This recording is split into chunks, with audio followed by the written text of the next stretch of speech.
Before I've got a lot of stuff to say, and I've really got something I want to throw at you and get your thoughts on it. But before that, what are your thoughts since we last talked? So that's chapters like 42 to 44. Something like that. Yeah, there's been a few chapters since we last talked. I mean, I guess not a great deal happened. I mean, when we last talked, what was the last thing we said? Like, what was going on at that time? I guess uh had number 9 just turned up? I think it was just before number 9 turned up. So have we not talked about that happening then?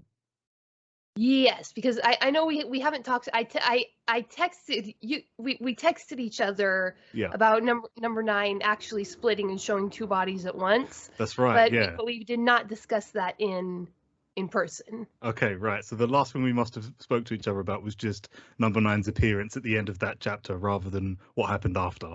Yeah. Okay, cool.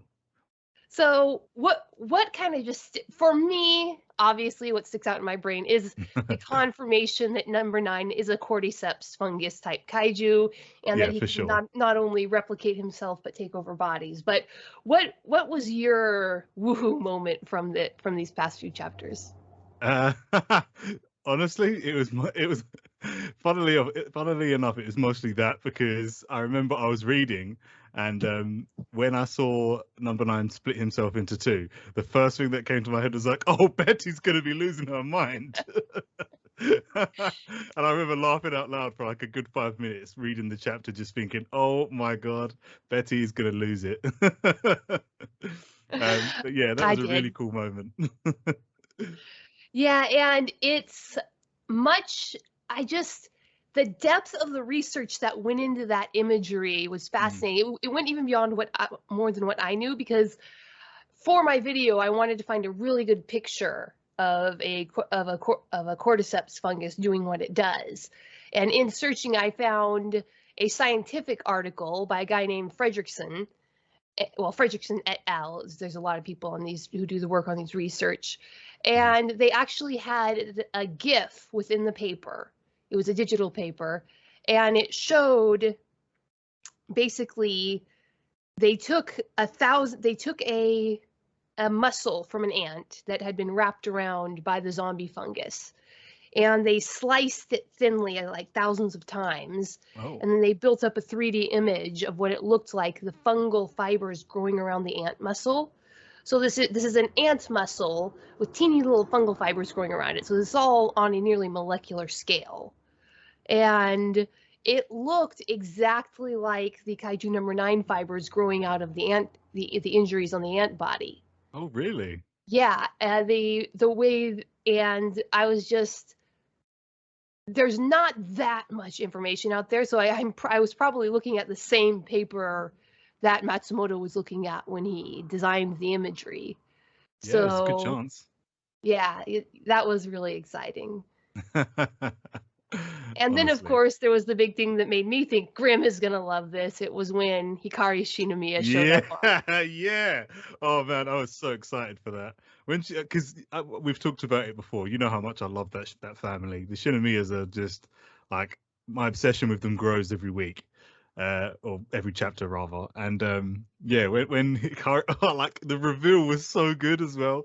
You can hear how excited I am now just talking about it. But the reveal was so good, and like, it's like I think the panel says the name before you see the person behind the name.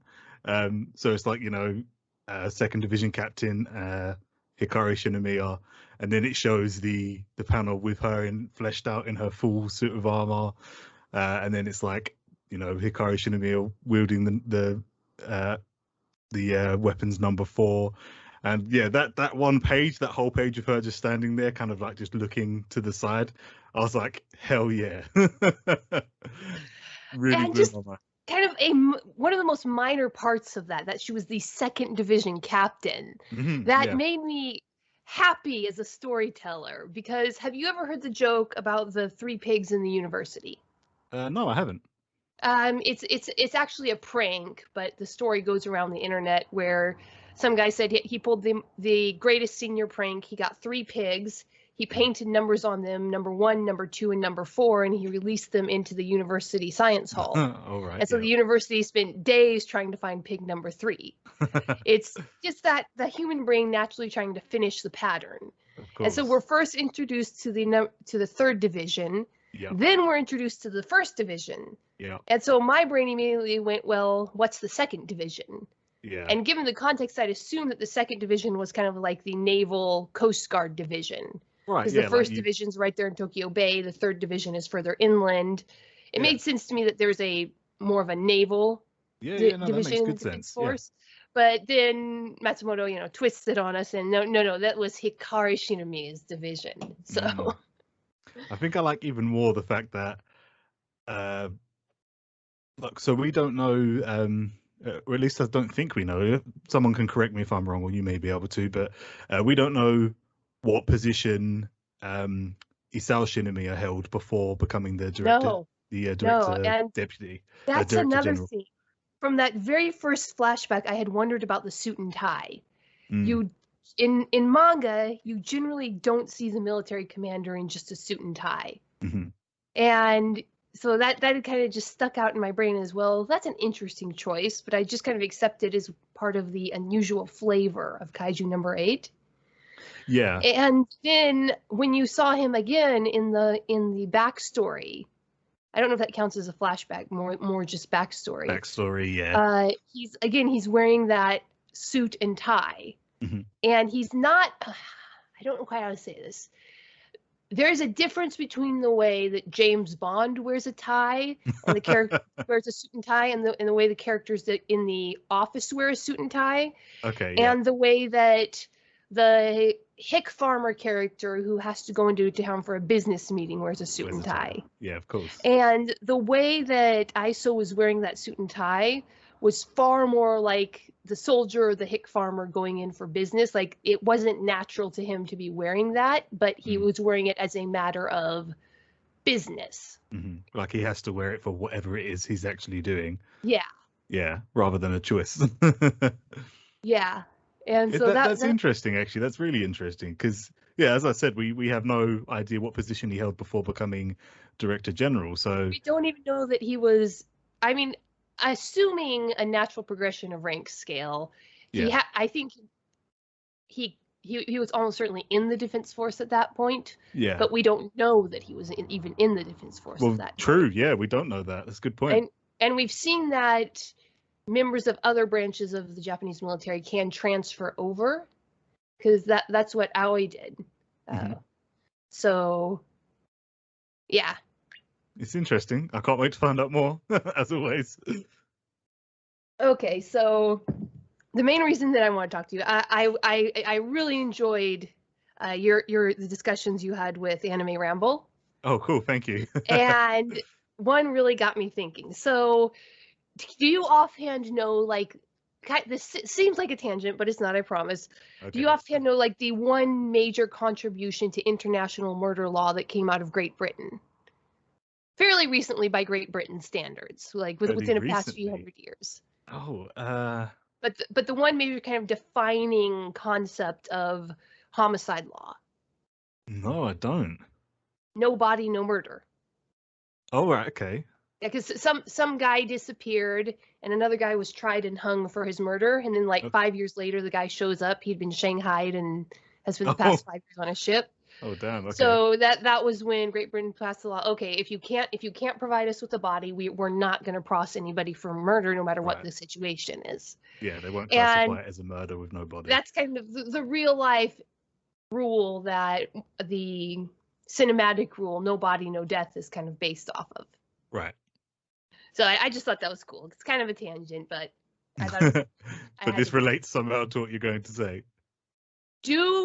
Are we sure that Hikari Shinomiya is actually dead? Oh. And did that thought occur to you before I just tossed it at you right now? It only has very briefly, and that was to myself, and then I kind of dismissed it, but I've never fully dismissed it. Okay, so where information comes from is very important in the story. Mhm. And on the one hand, we have the negative clue. Mhm. All official reports and discussion of the number 6 incident are very, very sterile and vague. The cataclysms resulting from number 6, not what number 6 did. I'm beginning to suspect that number 6 might not have been your traditional Godzilla kaiju. There might have been something weird about it. Like They maybe it definitely released paint it to gases be, or... yeah, they definitely paint it to be, you know, a completely unique force to be reckoned with from Yeah, what they've and faced before. the death toll came from the cataclysms resulting from, Mhm. not directly. But when they're talking about the more conventional kaiju, they like kaiju number 2 destroyed the city of Sapporo. That's right. It's a very active voice, but it's a very Mhm. passive voice for kaiju number 6. And there is never any official statement that she died from the official people talking, because believe me, I went through and I checked. The only place it I says believe you. she's dead, it's very telling, because it's when Aiso is talking to Kikoru, Mhm. and he says, "Your late mother." Right. Now, normally I would consider that a word of creator, kind of the final say on the subject, as far as he knows she's dead. But the situation was a father talking to his 7-year-old daughter about something that happened. And given everything that's the weird passive voice they describe the number 6 incident in, and all the weird stuff around that, if something went horribly wrong, and I'll get into what I think may have gone horribly wrong later, it would make perfect sense. And if Hikari Shinomiya isn't dead, if something worse happened to her, A, that's not something that's going to be declassified. B, that's not something you lay on a 7-year-old. Oh no, of course. And so the thing that really got me thinking was, in your conversation with Anime Ramble, he brought up Claymore. Yes. And I got into it, but right as I started university, and so I lost track of it when university ate my soul. But Yeah, I've been there. The concept being that in Claymore, the ability to fight the monsters is granted by, injecting some kind of blood that gradually turns the human thus injected into a monster, basically. And when they get too monsterified, they have to basically be put down. Yeah, that's pretty much that's the long and short of it. Yeah. Yeah. And then of course you were talking about how both you, Anime Ramble, and myself seem to have all spontaneously noticed that the way they talk about what happened to Hikari Shinomiya, it's just as likely that her suit killed her, or rather she pushed herself too hard and overheated fatally. Yeah, I definitely think that. And then Anime Ramble suggested that, well, it's given the evidence that we saw all of the neural safeties. Basically, there are safeties that are protecting Aiso Shinomiya from number 2. That it's entirely possible that these powerful numbered weapons that do contain the aura of the Daikaiju they came from have the potential to overwhelm their user. Yeah. So what if Hikari Shinomiya pushed herself so hard, but it didn't overheat and kill her? The number much more 4 ominous. weapon, because that is a full body weapon, Yeah. got her, completely overwhelmed her, and she basically went feral. Yeah.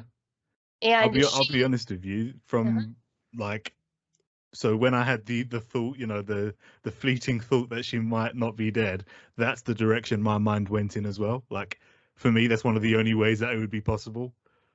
Yeah. So then during the funeral scene, it struck me as interesting, the raw emotion that was just radiating off of Iso during that scene. It seemed to me that there was too much anger in it for it to be strictly natural to the situation. I mean, after all, she was a soldier. Presumably he was a soldier. They knew what they were getting into. If she had just died, even if she had died essentially by her own hand, by pushing herself to death, the emotion he was expressing didn't seem quite in line with the situation. Oh, yeah, I see where you're going with this. Yeah. So the rage seemed especially the fact that he wasn't reaching out Specific. to Hikaru. Yeah. That's the kind of super intense emotion you get when you're feeling extremely guilty about something, in my experience.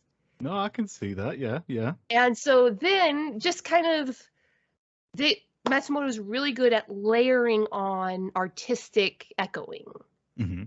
And our first real introduction to Iso as a full character and not just the boogeyman of his daughter's failures in her mind is him deciding to personally go in and either prove Kafka innocent or put him down himself. Yeah. And I think all of us commented on, whoa, we didn't expect the Director General to go in and do that himself. Oh, yeah. So what if that was a remnant of his guilt over either, because I can see this going two ways, and I don't have any real opinion on which of the two ways it might have gone. It came to the point where Hikari went rogue and needed to be taken down. Either he couldn't or he did. Because if she's dead, I kind of see Iso had to take her down himself, because with the number 2 weapon, he was probably the only one who had the power to do it. He would definitely have been probably only one of a group of 2 or 3 who would have had the power to take her down. Yeah, I can see that 100%. And if he did it, that might have explained his rage and his guilt. But also, if he wasn't able to do it, if people died, if she died or was put into lockdown with innocent blood on her hands because he allowed sentiment to interfere with what he knew was his duty, mm-hmm. I think that would probably explain that super intense emotion and him locking himself off from his daughter in sentiment. Yeah, absolutely. I can see that. I can definitely see that. Okay, so that's the first. So that's my thought. Do you have any thoughts on what may or may not have happened to Hikari Shinomiya? Honestly, I know. Was this what you told me to not watch your video about? Yeah, that was the first one. So yeah, that is really good that you told me not to, because that means that what I'm about to say is genuine. But yeah, I can't. If I was gonna just come up with my reasons for why she might not have died, this is the exact path I would have gone down. With you just laying it out like that, my mind is just kind of like clicking with it, and yeah, that's exactly what I would have come up with too. So I think you pointing out about Issao's emotions at the funeral is very good as well, because I hadn't really thought about it at first. I was kind of just going to dismiss that as the fact that some people go through their grief differently, and it could just be that he was choosing to latch on to the anger part of it rather than anything else. But I can definitely see, with you explaining it like that, how the guilt of the situation, or depending on what it would have been, could have influenced that kind of emotion coming out of him instead. And I could definitely see that, especially I think out of the two, I especially like the idea that he may have had to put her down himself. So if we do go more down the route that she is dead, I think I like the idea that he had to deal with her more than the fact that she might be alive, if that makes sense. Yeah. Okay, now that was the first prong of the idea that your conversation with Anime Ramble gave me. The second prong goes back to one of my theories that has not been confirmed or denied yet. Remember, I mentioned that I think it was Blue Green Phoenix and I were talking over on Reddit, Mm-hmm. and Blue Green Phoenix, I was listing why I thought number 9 would be a more continuous villain than a one-off. Oh, yeah. Because of all of the weird mirrors that number 9 has with number 8, both visually and character-wise. And Blue Green Phoenix brought up that also, as Kaiju number 8, Kafka seems to have the ability to suppress Kaiju in the same way that number 9 has, in the opposite way that number 9 has of reviving him. And there's 3 main pieces of evidence. The first one is when he rescues Kikoru the first time. There's this really funny scene that's played for laughs that goes, He goes, let's see you regenerate from that. And they actually start to regenerate. And then he says, stop it, I didn't mean it. And they stop regenerating. And at the time, I thought it was just a play on playing off of his naturally humorous character and an accidental timing. But then when he punches the bomb, at the time, I didn't think too much about it because it was rule of cool, and I am more than happy to ignore plenty of inaccuracies for the rule of cool in a manga like this. But he punches the bomb and it doesn't go off for several seconds later. And the manga makes a point of that. It doesn't spin time, it spins panels. Yeah. Showing you that there is a time delay between when he punched it and when it detonated, which is what allowed it to go higher up in the air and what appears to have saved the base.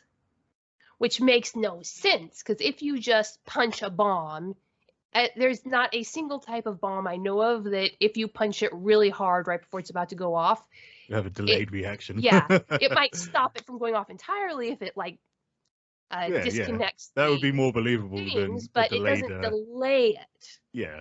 And so if he right before there was the charge up scene where he was exuding all of that kaiju energy, and then he punches it. And there was a third instance. Oh yeah, but the main one was when he was fighting Kaiju number 9 to rescue Reno. Kaiju number 9 flat out states, "I can't regenerate. Something's wrong. It's abnormal." That's right, yeah. And again, there was a lot of emphasis put on that. So that kind of led us to suspect that Kaiju number 8 has the ability to suppress the growth of kaiju tissue. Interesting. Okay, and then the main emotional arc of Kokoro, the thing that's kind of fascinated with her character, because she was such a peculiar manga character from the beginning.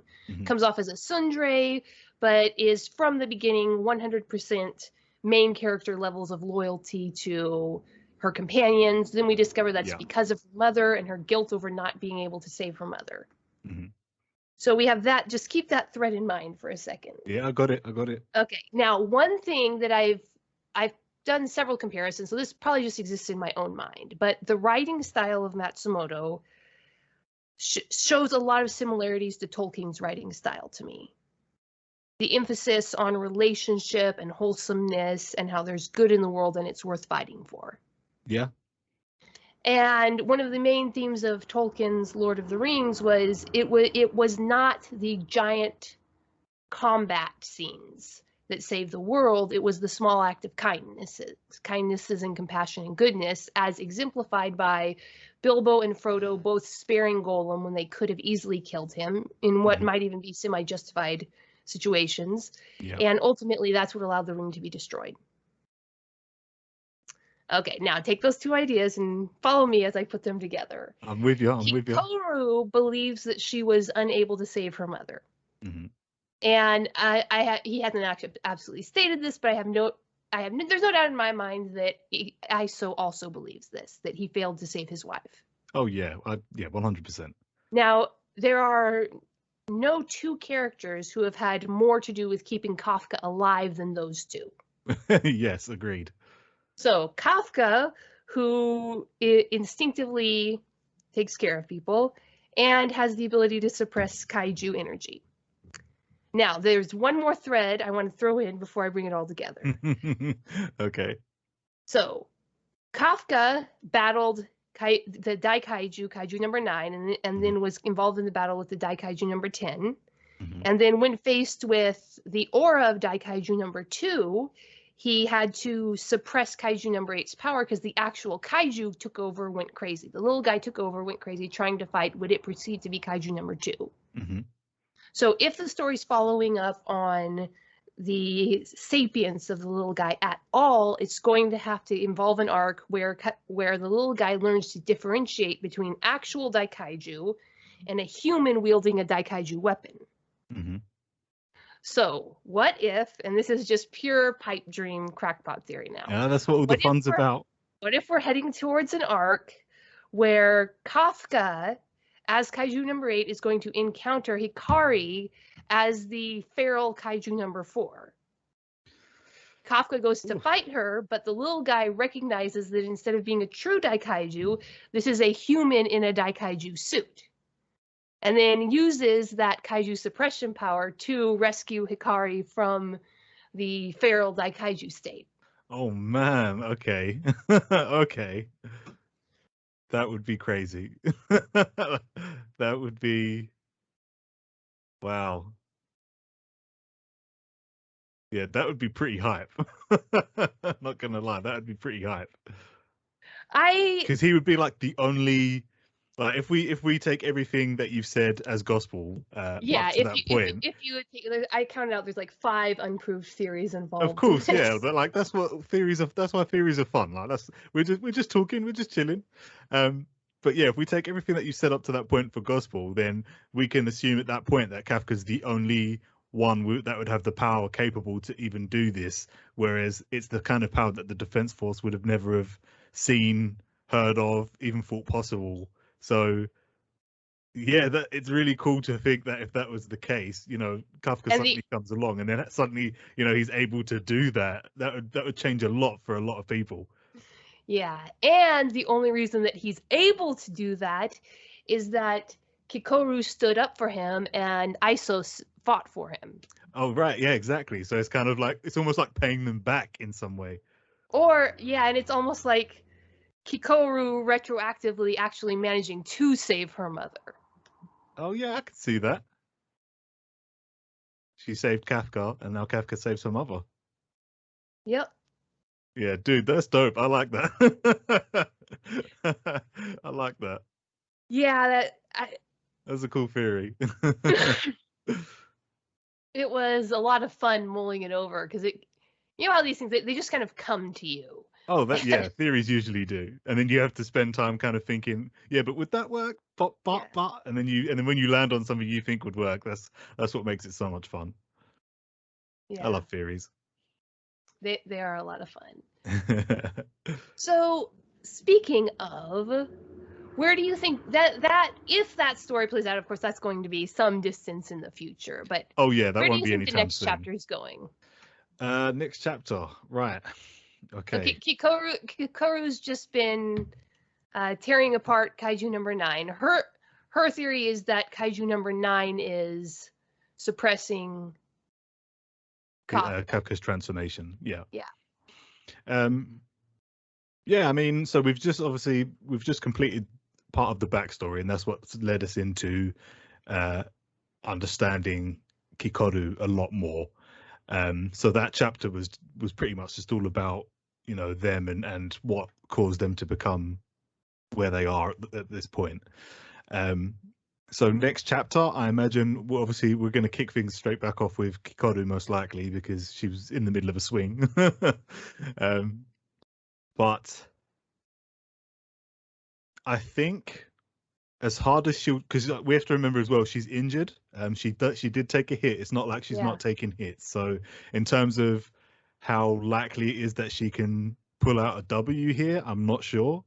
I think it's more likely that she'll try her hardest and she'll probably get pretty close, or she'll at least push 9 towards his upper limits. But I still think it will get to a point where somebody stronger is going to have to jump in, and it will once again humble Kikoru, even though she doesn't act like, well, I don't think she seriously acts like a big head. I think she, at the beginning when she was introduced, she gave this impression that she was a big shot and she was better than everyone else, but I don't think she truly feels that as much as she acts that, because as we've seen, she clearly doesn't think she's anywhere near strong enough, and everything that she's working towards is in the pursuit of becoming stronger so that she can protect those that she can protect those on the battlefield. So yeah, I think someone stronger still has to come along to kind of, it will be a point where for Kikoru, she's accomplished so much, but she's still got much further to go, and that will just open the room for more development in her case, because we know that she's going to get much more powerful. The story is painting her to be someone that will reach like captain level for sure, in my opinion. So yeah, I think I don't know if it's going to be next chapter or the chapter after, because obviously the way they're going to pace the battle is up for anyone's guess, but I think it's more likely that someone stronger will come along. So probably it's most likely going to be in the case of Narumi at the moment, because he's there, even though he's dealing with his own number 9. Yeah. I don't think that's going to be as much of a challenge for him. I think it's more of just a deterrent for as long as possible. But yeah, we shall see. That's my thoughts on that at the moment. So, do you think we're ever going to get to see the deputy director go into battle, Itami? I hope so. Yeah, because he's the only other Defense Force High Command officer who's always been in combat suit, right along there with ISO. So yeah, I sincerely hope so. And I think we talked about this months ago. Dan might even been on the call, and I think we said how it would be really cool to see when it's like at a point of the biggest danger, or when it's at a point in the story where it's all hands on deck. I would love to see like all the old boys come back out in full force. Yeah, that would be so awesome. Yeah, I definitely think it would be awesome to see. Yeah, who knows, maybe it's all of them with like all of these numbered weapons. It could be. Could be. Although we have no way of knowing how many numbered weapons are actually in circulation and how many are absolutely in cold storage. Yep, that's up for anyone's guess. That's mostly theory at the moment. I'm actually really surprised that the story's gone this long without even touching on what Reno's been up to. Me too, because every time a chapter goes by, I'm like, so still no Reno. That really surprises me, especially because he is, well, until this big absence, I would have thought he was a much more integral character. I thought that he would always kind of be back Afka's side. Yeah. And obviously he's off doing the standard shonen training arc. And we don't really need to see that to know what's going on. I mean, after all, we know what kind of manga we're reading. Yeah. Still. Everybody knows. But no, I agree. I mean, it could also be, the kind of release schedule that Kaiju No. 8's on. Yeah.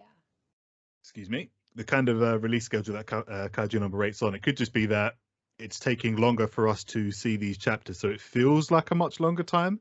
Maybe when everything's condensed into volume format, the absence won't seem as long. But yeah, I don't know. It's definitely been a long time since we've seen. I mean, in universe, it's only been what, 5 days?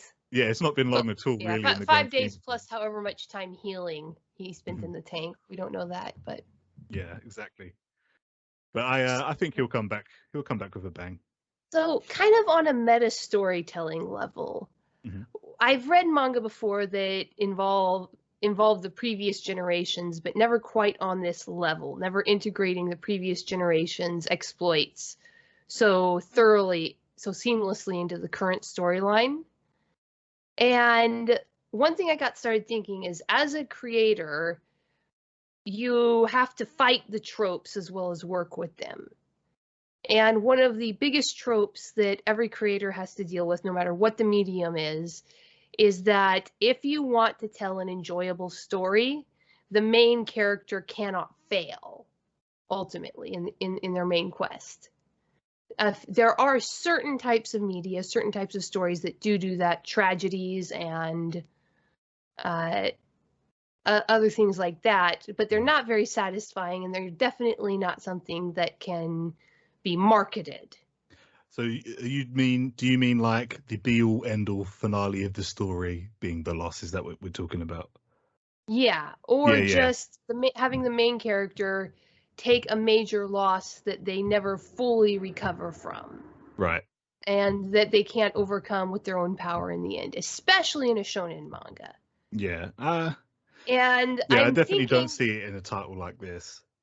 Yeah, and those are very, very there are a few stories that do that have the main character fail, but they either twist it and make it some sort of like, well, maybe that wasn't the ultimate goal you wanted after all, but it's a very, like I said, it's a very niche thing to have the main characters truly fail. Yeah. And the backstory of the previous generation is so detailed.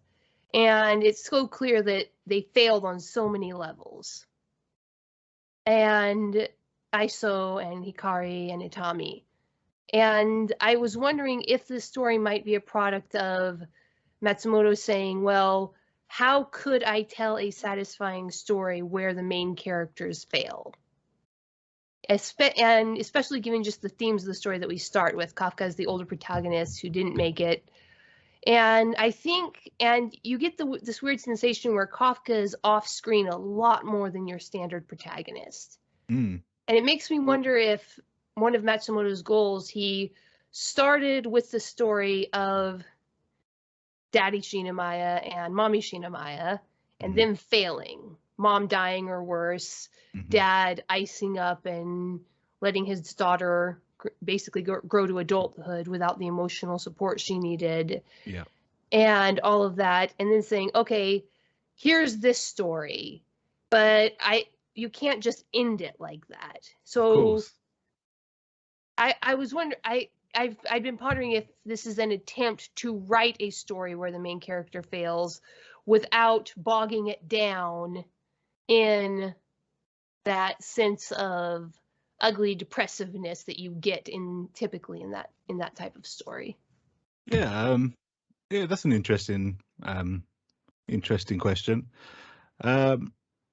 It could be. I can see just the way Matsumoto writes, and he's, they're very good at making. Making's not the right word, but they're definitely good at letting Kafka lose.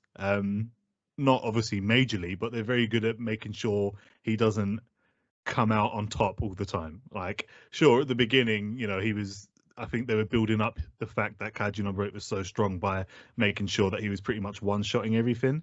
But over the last maybe 20 chapters or so, it's been made very clear that he is not at the top of the food chain, and he has been put in his place by the Defense Force, by Isao.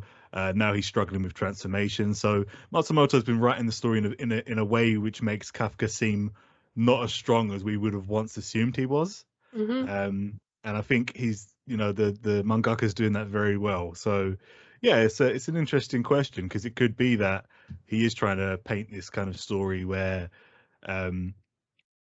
perhaps maybe even that Kafka won't necessarily be the big hero after all. Like, I don't know. Yeah, it's an interesting one. I definitely agree that he's built up this big story around the Shinomiyas. So it's why I always go on about the fact that I'd love a prequel arc, like a whole dedicated prequel arc, because he's clearly thought about that story. And I think he's probably got a lot that he could write on. Okay, and so another kind of, I don't know if esoteric is the right word, but more of a meta question. A lot of manga have gone into the concept of the monsters having their own perspective. Yeah. And our heroes being their monsters, and so on and so forth. Oh, cool. So like the whole morality question. Yeah, or not just not even morality, but conflicting motives and conflicting necessities. Yeah. And like, so to you might be painted as the bad guy, but to you, you're not, that kind of thing. Yeah. And I was thinking about this specifically in the context of Kaiju number 9 in chapter 43, very, very specifically on page 13. We get one of those full page spreads that in any other author, I would say this was an indulgence of the artist wanting to indulge their artistic sensibilities. But Matsumoto I have not yet seen a single wasted panel. And this is an entire page. And it's Kaiju number 9 with 6 arms deploying. He's about to shoot the snot out of whatever's in front of him. And I bet I know the page you're talking about. Go on, continue. Now, we've always seen in previous pictures that his arms were able to support themselves. These are big, hefty, meaty arms. They can support themselves and the explosions on the ends of them. But in this panel, there is a ring of tissue behind the arms that appear to be a support structure, just a basic a scaffolding to hold, especially to hold the upper arms up and support them while he's prepping the shot. And that's interesting, but when you actually just pull back and kind of absorb the ambiance of this shot, it looks like a saint in a stained glass window. Now, you might see that's kind of a Western imagery to be reading into a manga, but there's a lot of stained glass imagery in Japan, especially in Tokyo. The church, especially the Catholic Church, has had a foothold there for centuries. So this is an imagery that they have. And his arms are down at his sides, and he's just standing there. His back is straight. He is radiating heroic energy, if you will. And not just heroic energy, but benign heroic energy. The kind you get from, again, St. Paul or St. Peter in a cathedral. All he has to do is like holding a sheep under one arm, and the image would be complete. And that is the first thing that struck me about this image before I got caught up in analyzing the fungal growth patterns. But this goes back to the point where we have no idea why Kaiju number 9 is doing what we were doing. We don't know if he was a human who was infected by a kaiju and just went mad, but he did make that comment about wanting to return kaiju power to the kaiju. Mm-hmm. And he is clearly acting with intelligence and a plan towards a goal. So any thoughts on that? Yes. Well, not lots, but so you were talking about, was it page chapter 43, yeah? Mm-hmm. Page, what was it, 12 or 13? 13, yeah. 13. Okay, so that picture, the one you're talking about, it's a full page, isn't it? Yeah. I remember when I read that, I remember seeing that picture and thinking, this seems like some sort of this seems like symbolism for some kind of god. Yeah. And I'm sure I've seen an image like that somewhere, and I cannot place it. I completely forgot about it until you just mentioned it. But I think I want to do some more research into it, or maybe someone else has seen it and they can tell us. Well, the most obvious symbolism is that, okay, the art of the human with the 6 arms, because the sketch wasn't finished. I think it was Davinci's. Yes, yeah. Well, oh no, maybe it's something like Ashura. Yeah, the most obvious symbol, the circle around the multiple limbs, would be Da Vinci's Vitruvian Man. So that's if we look Western, right? Yeah, that's if you look Western. But yeah, there's a lot of, this is very common imagery no matter what culture you're looking at. Yes, the circle behind the straight standing figure. So like I said, the most obvious imagery is the Davinci's. I'm not going to. That's okay. Yeah, Vitruvian Man. Davinci's thing. Yeah, four legs, 4 arms. Yeah. The circle behind him. So for me, I now that I've just thought of it, I see it more as, because when you look at the god Ashura, Mm-hmm. there's a lot of images that have a similar I guess construction. So he's got all of the arms, he's got like a large ring behind him and a lot of images, and in some he's even got like orbs of fire and stuff like that. So if I had to guess, I would say that for me it feels a lot like he's gone for like this Ashura imagery. And if I'm not mistaken, wasn't Ashura he's like the god she of is a deity who represents a deity worshipped by the Church of Ashura and affiliated tribes, a deity who represents chaos, murder, and all things evil. Right, there you go. Yes. Okay. Sorry, I don't want to get carried away with Google because I'm looking at Google at the same time now. But yeah, in a way, I feel like, because it's only that one image that you see it like that, and then you kind of lose the ring after that. You don't really see that. Yeah. So yeah, for me, it feels like a bit of symbolism into how Kaiju number 9 has appeared, and like his position on the story, even perhaps. But yeah, he's definitely. It feels like symbolism with him bringing this kind of wrath, this evil to the table right now. But yeah, I remember seeing that image and thinking that as well, and then I totally forgot about it until you just mentioned it, and it just suddenly made my light bulb go off again. But yeah, that it's not like you were saying. You've never seen him waste panels or pages for like anything not particular. So this definitely seems intentional. just 3 panels later, he has Kaiju number 9 doing a similar action, but there's no ring behind it, and it's just basically Kaiju number 9 sitting in a cockpit about to fire all Exactly. torpedoes, basically. Exactly. It feels like it wasn't. It feels like it wasn't necessary to have that ring and the arms positioned like that. So that definitely seems intentional to me.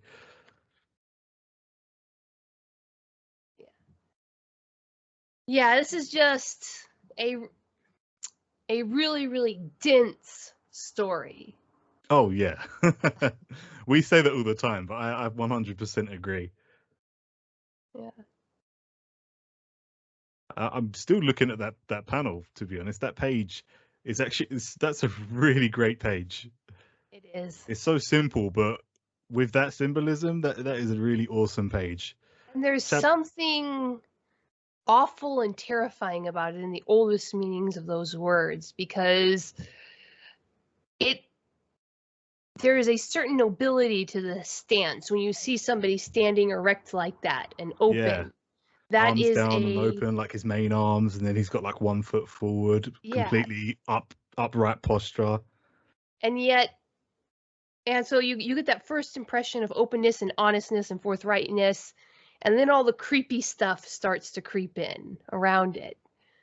And it's that contrast that really, really makes this a striking panel, I think.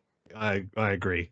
I definitely feel like it was intentional to give this impression that he is a force to be reckoned with in this moment, and it's kind of showing like what they're really up against in this moment.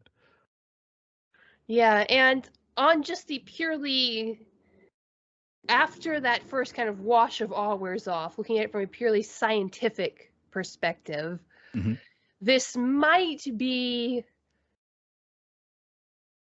my mouth wants to say literally symbolic, but that's an oxymoron. Anyway, he is a fungal type kaiju. Yes. If you imagine him laying down in the ground, this is very representative of what these fungal type kaiju do. They exist as a network of fibers in the ground, and they send up. When you see a mushroom on the ground, it is one reproductive organ of a much larger organism that's living under the ground as a series of fibers, as a network of fibers. And Kaiju number 9, we've seen that he has multiple bodies. My personal theory is that the actual Kaiju number 9 is more of a diffuse network of tendrils that exist basically under the entire Tokyo area. And he just sends up a body wherever he needs active intervention. So do you think his core is somewhere else entirely? I don't think he has a core. Oh, interesting. And not like these individual bodies may have. So the organisms that live as networks at that, you can pretty much destroy any part of it and the rest of it will keep on living. Mm-hmm. It will have lost functionality overall, but a true fungus like this doesn't have a core. True. And how do you think these bodies, but a body that has mass, needs fluid circulating, that needs muscles to contract, it would need some kind of core, some kind of a central pump to keep the life flowing. But if he can spawn as many bodies as he needs, that I don't think that any one of them would be his core. It'd just be that a core that he's using to power this one extension of himself. Right. If that makes sense. Yeah, it makes sense. That's pretty much what I was going to ask you, because like the story has kind of gone with this theme right now that all kaiju have a core, like that's their main weak point.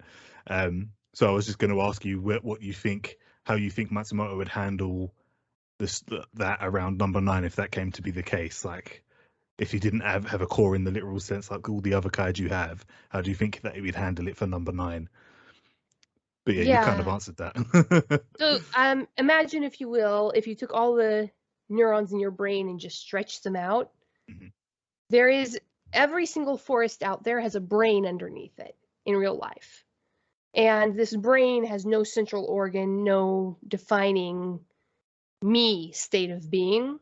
It just exists there, and we know it exists there because we see it making decisions in the forest. Yeah. This tree dies, this tree lives. And it doesn't have that central thinking. It's just a giant mass of chemicals reacting in such a complicated way that it appears to be making choices for the good of the forest as a whole. Of course, that's probably just us projecting our human processes on this natural process. But yeah, this kind of brings me back to Kaiju number 6. There was something weird about it. So much so that 3 captains died and over 200 other officers. Oh, and yeah. caused a series of cataclysms. What if that was because it doesn't have a core? It didn't have a core. Yeah, that's a And good they point. couldn't We were just saying figure it how out. there'd have to be something Yeah. unique about it, right? So yeah, perhaps it was something like that. I mean, think about it. So almost all training has an exception to it. hmm Like you pump water into a system to cool it down, but if a system's gotten too hot, pumping water in it will cause it to explode. I think of a boiler. If a boiler heats up without any water, so there are exceptions to every rule of training. You do this in this case. And so it would make sense that if 99% of all kaiju ever seen have had a core, they train their officers to find and go for the core, because that's just practical. It wouldn't even have to be 99%, even It's like if it the was most only like, standard application of their yeah. training, basically. But if, say, every so often you get a kaiju without a discernible core, but it's an anomaly, it would not necessarily be common knowledge. Yeah, because they're not necessarily trained for it as standard. Yeah, because if it's never going to show up in your lifetime, or highly unlikely to show up in your lifetime, why bother? Well, why waste the time, right? Time is money. Time is that makes lives. sense. Yeah, time is life, exactly. In their case, exactly that. Yeah, I can see that. And then they'll have, of course, maybe a special division that's trained to be a bit more flexible. Lots of scientists in it. Maybe they've got a special division out there that's designed to respond to kaiju that don't have a core. Yeah, I could definitely believe that, because we're already seeing now how they're reacting to everything that's been going on with Kaiju number 8 and 9, to the point where they're trying to put now a new task force in place, or like a new special division in place from, all the elite rookies throughout the divisions. Not that we've seen any more from that yet, hopefully soon, but yeah, we know that they're doing that, so it's definitely a possibility that they already have other special divisions. Yeah. So one thing that I found interesting is we've had a peep into the highest level of command of the Kaiju Defense Force. And they seemed completely floored by even the existence of Kaiju number 8. Mm-hmm. and Kaiju number 9 as well. And so I was wondering, I haven't been able to judge whether we're supposed to take that as sincerity or as these old war dogs just having really good poker faces. Because there's always the possibility. Right now, I'm kind of running off of the theory that kaiju are a naturally occurring phenomenon. Mm-hmm. They come from somewhere else. They interfere. It's like Asian carp. Mm-hmm. Nasty thing in the ecosystem, but it's got a natural source, even if human meddling made it worse. Mm-hmm. But we still have not seen any conclusive information that this isn't a lab project gone wrong. That's right. So in your reading of the interactions between the higher ups, have you seen any indication that someone knows more than they're saying?